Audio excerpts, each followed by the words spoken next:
Hi అందరికీ నమస్కారం. ఈరోజు ఈ వీడియోలో పచ్చదోమ యొక్క లక్షణాల గురించి మీకు తెలియజేస్తాను. అవి ఆశించినప్పుడు ఏ విధంగా ఉంటాయి పంటలు అనేది మీకు క్లియర్‌గా చూపెడతాను. సో, అదేవిధంగా వీడియోని చూడండి, లైక్ చేయండి, అదేవిధంగా సబ్స్క్రైబ్ కూడా చేయండి. సో, పచ్చదోమ ఏ విధంగా ఉంటది, మొత్తం పచ్చగుంటుంది. పంటల మీద మనకు కనబడతాయి ఆల్రెడీ మనం చూసుకున్నట్లయితే. ఇవి పచ్చగా ఉంటుంది చూడండి.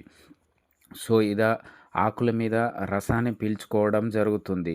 సో, ముఖ్యంగా మనం చూసుకున్నట్లయితే ఇది ఆకు అడుగు భాగాన ఈ విధంగా పచ్చగా మనం చూడండి ఇక్కడ కనబడుతుంది కదా! అట్లా మనకు చూసినట్లయితే కాటన్ క్రాప్ కానీ, ఇతర క్రాప్స్ మీద కానీ మనము ఆకు యొక్క కింది భాగంలో మనం చూసుకున్నట్లయితే ఈ విధంగా పచ్చగా మనకు కనబడతాయన్నమాట. చూడండి ఆల్రెడీ చూపెడుతున్నాం మీకు.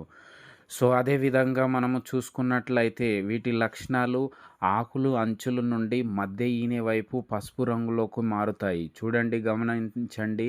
ఆకుల అంచుల నుంచి పసుపు రంగులోకి మధ్య ఈనె వైపు మారుతుంది. గమనించండి ఇక్కడ ఫోటోలో మీకు కొనల నుంచి పసుపు రంగు మారుతూ మధ్య ఈనె వైపు వస్తాయన్నమాట ఈ విధంగా. ఈ విధంగా క్రమక్రమంగా కొనలు అంచుల నుంచి కింది వైపు ఇట్లా మారుతూ ఉంటాయి. యెల్లోయిష్ కలర్ మారుకుంటూ క్రింది వైపు వస్తూ ఉంటుంది. మొత్తం ఆకులు పసుపు రంగులో మారిపోతాయి.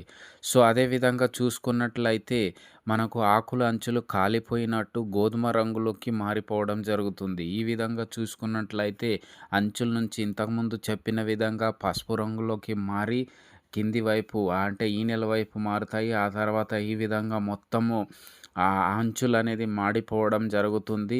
అదేవిధంగా మనకు గోధుమ రంగులకు మారిపోవడం జరుగుతుంది. చివరికి రాలిపోతది.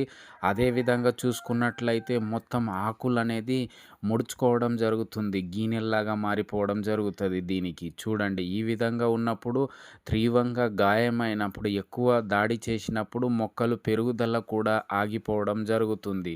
ఇలా మనం కనబడినట్లయితే వాటి నివారణ చర్యలు చేపట్టి కంట్రోల్ చేసుకోవడం మంచిది.